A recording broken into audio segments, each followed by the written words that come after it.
Hi, everyone. Ted Nesi here with my WPRI.com colleague, Eli Sherman. Eli, you've been doing great work this week, and we've seen a ton of interest from viewers and readers about contact tracing and how state officials are coming up with their take on where the virus is transmitting and therefore where they should put restrictions in place.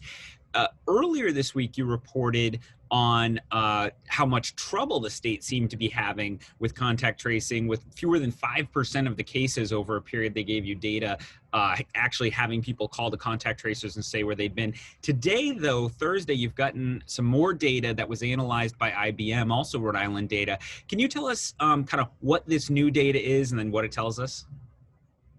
Sure, Ted. So this new data is a slightly larger sample size than what we were seeing earlier this week.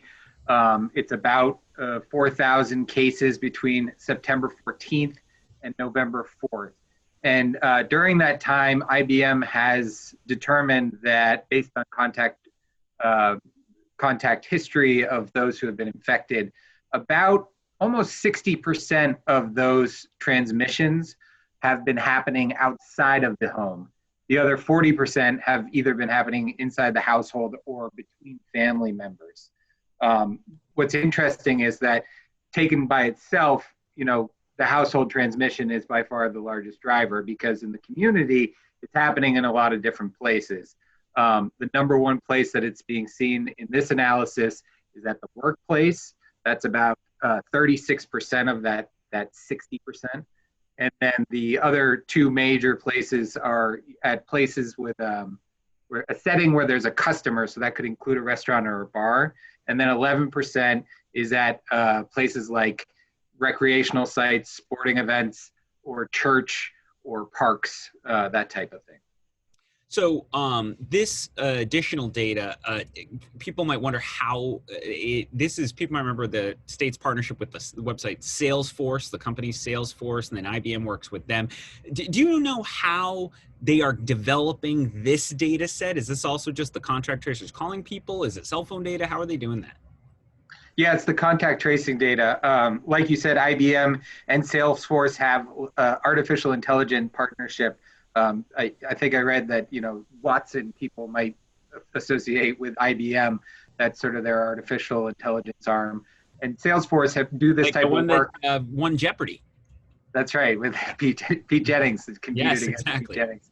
So that arm of IBM with Salesforce together, they've offered this analysis to the state based on contact tracing history that they share through a contract that the state had entered into months ago now with Salesforce. That's doing it, at least at the time when they entered into the contract, they were doing it pro bono.